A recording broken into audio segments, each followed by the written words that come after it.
contractors have a tough time adapting to technology. What's your number one source of new business? It's referrals and word of mouth. Realize whether you're a roofing or HVAC company, you're really a technology company. What are you doing to optimize referrals and word of mouth? And the answer is... Welcome back to the Extroverts Podcast. I'm sitting with Murphy Nadel from ReferPro. He lives in Utah. Great guy. For those that are listening, you got to Google this guy. He is better looking than Brad Pitt. Keep him away from your wife. Thank you for coming on to the podcast, brother. And tell people who you are and tell them what ReferPro does. Yeah, thanks for having us, Lance. We're happy to be here at Pantheon and partners with you guys. And yeah, CEO and co-founder of ReferPro. We're a referral automation software exclusively in home services, roofing, HVAC, plumbing, electrical, helping, based in Lehigh, Utah. We take that customer database, that gold mine of customers, and help generate more referrals than they're already getting. And a lot of good data there to dive into, but that's what we do. So explain how it works, because you're a referral-based company. I mean, for people listening, right? I mean, obviously the majority of people that are listening to my podcast are contractors, business owners, or just the bulk of them. Other business owners too, but I try and keep it to home services.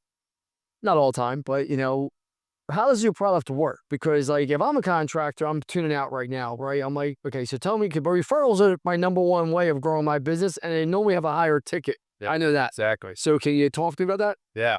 I come from the trades and tech. ReferPro, there's some stats that we found along the way. 83% of your customers are willing to refer. You built the trust. They like you. They've been with you. They know you. Only 29% actually do refer. So there's a 54% main customers who are not referring you, right? So when people think of referrals and word of mouth, you ask any of these businesses, where do you get your customers? A lot of it's referrals, word of mouth. That's that 29%, and that works well. Organic, it just happens. But there's 54% of your customers on average who would refer you who are not. There's 3 reasons why they don't in general. There's awareness, there's trusting a system and making an easy way to submit a referral and track the attribution, and then there's the incentive piece. So at a very high level, we automate that awareness. We create post-service AI text message campaigns, email campaigns. We get the technicians involved. So I've got a badge. We got a badge for every technician. They use that on the door. They've got it on their phone virtual as well. So they can not only join. These guys, that is pretty cool. So you got a badge, right? We getting this, Jacob? All right, cool. Or a technician tool, yeah. And then it could be on the phone also? On the phone, virtual, or you guys integrate with ServiceTitan? Yeah, we're on the marketplace. Direct ServiceTitan integration and partner. So that's the beauty of the data. We take all that data, however we generate it. Those text campaigns go out as often as you want. So 6 months later, when you normally wouldn't wake up thinking about your roofer, you might have gotten a text 30 days ago, and then your neighbor needs a new roof and you know where to go. So we highlight that incentive. We got personalized codes, QR codes, links for every customer, every technician. So we can tell you in the database, pushed into ServiceTitan, you got 100 referrals this month, net new referrals you wouldn't have gotten. 75% of those converted to successful. Here's the customers they came from, the leaderboard customers, and leaderboard for the technicians. So you can pay out incentives to all of those. And a lot of these companies are writing physical checks. They're buying physical gift cards. They're wasting a lot of time. And what we see happens is they actually don't incentivize.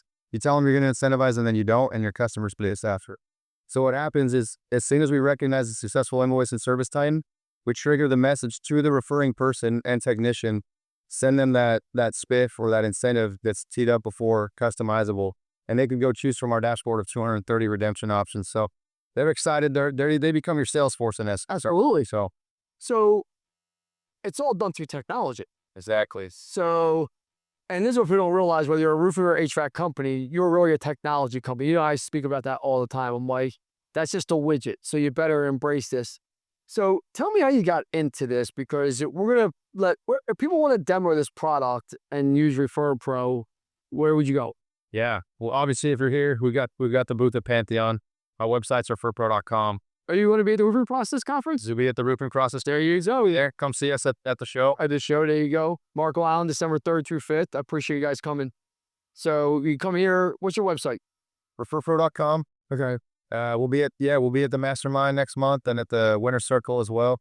Here's a question for you, boy. How did you get into this? I mean, how old are you? 31. God damn, you're young. I got a son older than you. But Andrew, this guy's 31. So you're 31 years old, good looking, married, kids? Got 4 kiddos. Plus a wife and 4 kiddos. Yeah.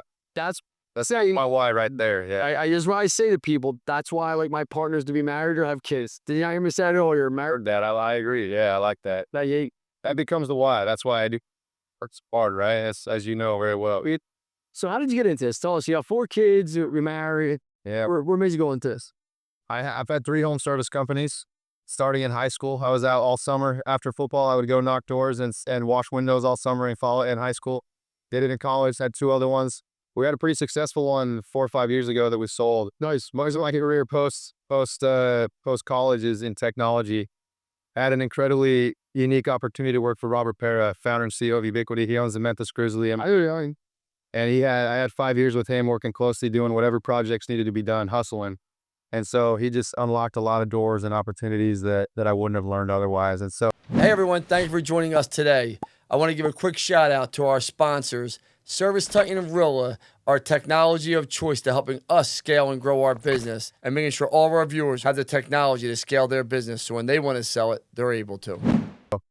after that experience in home services and in technology, we were building another software startup, talked to a bunch of technicians, a bunch of home service contractors, and all of them had the same problem that we had owning a business. And so we said, why is no one automating referrals? This is your number one source of business. And people just kind of act like, oh, it happens. Let it happen organically. It is what it is. But there's so much more behind that. So we kind of got pulled into it to go solve this problem. People were asking for it, saying it's a huge problem for us. So you solve the problem and say, we're going to solve the problem and make money. It's a win-win. Like, you're allowed to make money. It's a business. And it's a win for them. Exactly. It's a huge win for the customers. As obviously in your space, the ROI on these leads, right? We talked about this morning. I got the Angie Thumbtack. This is a no way replacement for that. But if you look at the ROI and conversion of a referral, the conversion rate on a referral, much higher. These guys, it's not even close. I always tell people, if you can't close a referral, you can't close an open sandwich. Like, honestly, I'm not being rude. Like, you should put that on our website. You should. It's just because referrals, it's already there. The only way, you got to be an asshole not to close. You're so far out of price range that they're not even understanding. But normally people that hang out with people make the same income and understand the same spending habits, patterns, right? So referrals are pretty good for that. It's normally a personality conflict on why you don't go with a referral. I believe that. Yeah, I think that's true as well. Yeah. Sir, if I refer you to someone, there's a very good chance that they're going to do business with you because they understand I know you're the person you go to. How do you manage building a company? How long have you guys been in business? About 2.5 years now. Stressful. Did you guys take a debt leave or investors or just all your money? Yeah, I funded it, bootstrapped from the start for the first little while. And then as we took off, we raised some venture capital last year and now things are really growing fast with that. What was it the deal with getting into a venture capital round? Because before I get into that, where'd you learn more, college or being a hustle guy for, what's his name again? Robert Pera. Who taught you more? Who taught you more, college that you paid probably $100,000 for, 150, or the hustle guy that probably didn't pay you much, but he wanted you to earn your stripes? Where'd you learn more? Yeah, the experience, 100%. Seeing it in action, doing it, practicing it. College was great for network and, meeting my wife and things like that. But yeah, learning on the job is where it's at. Man, he just said college is great for me and my wife. You couldn't get me another thing. Jesus Lord. I mean, you could drop $20 on a Miller Lite and me and your wife. Jesus Christ. True, but the network is, that was the first thing, right? The network, obviously you learn how to think critically. I think college is great. I would still do it if I could start over. But yeah, learning on the job was definitely, it's more impactful. And in a startup as well, you just figure it out as you go. The startup's a lot. Talk to me about going through venture capitalists, because most people will never raise money, go through that. And people just think VCs just hand you money like it's nothing. It's really not that simple. Do you talk about that process and your partner? Are you allowed to say who they are? Yeah, absolutely. Hey, can you talk about that experience? I think people don't understand there's a big piece of growing your business at a rapid rate. Bring it on a partner. Yeah, absolutely. It was a long process. You talk to a lot. You get a lot of no's, a lot of rejection. As with any sales, our partners, we got lucky. We have great partners. Those are your partners. Is ours our lead investor, and then we had 2 others in upstream and all in ventures that also participated. Okay. And so they've brought on top of the capital. That was a long process, took a while, but once we got it done, they brought in on top of the capital a lot of experience. They can help us see around those corners. They've all scaled and built big companies. Some of them reported directly to Steve Jobs, ran Amazon, executives at Amazon, and so they just bring a level of experience and mentorship It's helped us a lot. Yeah.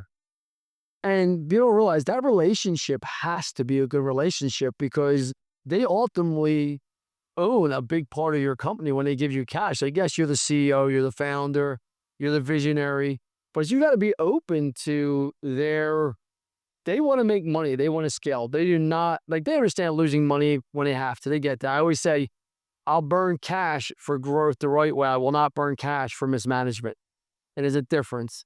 Are you guys having those type of conversations? And is that part of the conversations? Yeah, absolutely. That's a regular common occurrence. And I like what you said this morning is you look at, hey, what did we spend on this channel? What did we get out of it? A lot of the little stuff in between isn't quite as important. So yeah, we're re-optimizing a lot of that every month, every quarter, having those conversations with them. Obviously, their role as a VC and in supporting us to the market's massive. Pump services is a big industry. We're growing fast. We want to continue to grow faster and help all these customers unlock a huge potential that they're leaving unlocked right now. So Yeah, I mean, like, people don't know spend all this money on marketing, right? And I'm just gonna ask you, right? If you don't mind this, like, you're all in here, so like I always told people, if I think it, I'm gonna say it, so don't take offense to it. yeah, You'll spend 5, 10 grand, $50,000 on marketing, right? Or just a month. What does your product cost? yeah. If you don't mind me asking, It depends. Yeah, it's very, very inexpensive is the short answer. It's compared to other marketing that just a ballpark. it's anywhere between, depending on the size of the business, the average is just under 1,000 kind of a range. So So it's under $1,000 for referrals. Your number one, your highest close by far. It's your highest percentage of closing any deals, referrals. And it's under $1,000 a month for the most part. for the most part, and obviously it's a numbers game. We work. So why would people use you? Is it just friction against technology? It's awareness. Most of the people we talk to, 98%, you ask them what's your number one source of new business, it's referrals and word of mouth. The second question is, what are you doing to optimize referrals and word of mouth? And the answer is none. Nothing. I don't say what we are. Are we using it? We're launching right now. We're getting all out with Bill and Kelly. And my hair's up in my arms right now. I'm like, man, why the hell are we not using this here? We're rolling out the locations right now, getting you guys set up because I mean, if you look at it, we'll show you after a month on the platform, we're going to look at the ROI. We're gonna bring it. It's going We're gonna bring it back and show it. yeah, it's cool to see the ROI, what you put in versus what you get out. And it's the power of using your existing customer base, unlocking those things, creating awareness, doing all those things we talked about. So One last question, because I don't want to hold you up forever. Do you think home contractors have a tough time adapting to technology? And what would you say to them about it? Because it's curious. I think we're seeing that change pretty drastically, right? I think with new AI, I think 3-5 years ago, the answer was yes. But I'm curious on your thoughts. I think more and more what we're seeing with our customers is they see the difference that it makes. And when you're saying, well, they see the difference they make, but it's hard to get people to jump onto your platform because they don't want to understand the technology piece of it. Yeah, we've made it in a way that it's very, very easy. It runs in the background. Obviously, you've got the ServiceTitan integration, so it's handling all of that, spitting those leads to your CSRs. The automation, they can access that in the text, in the email. So people who normally wouldn't use technology, they don't have to download an app. It's right there, easy to use. So we made it very, very foolproof, seamless. Murph, how do people get a hold of you if they want to talk to you? Yeah, outside of those events, go check out our website, referrpro.com. My email is murphy@referrpro.com. Happy to chat directly and get you in touch with the team. Thank you so much for being here. I appreciate you, brother. Thanks for having us, Lance. You're awesome. Thank you.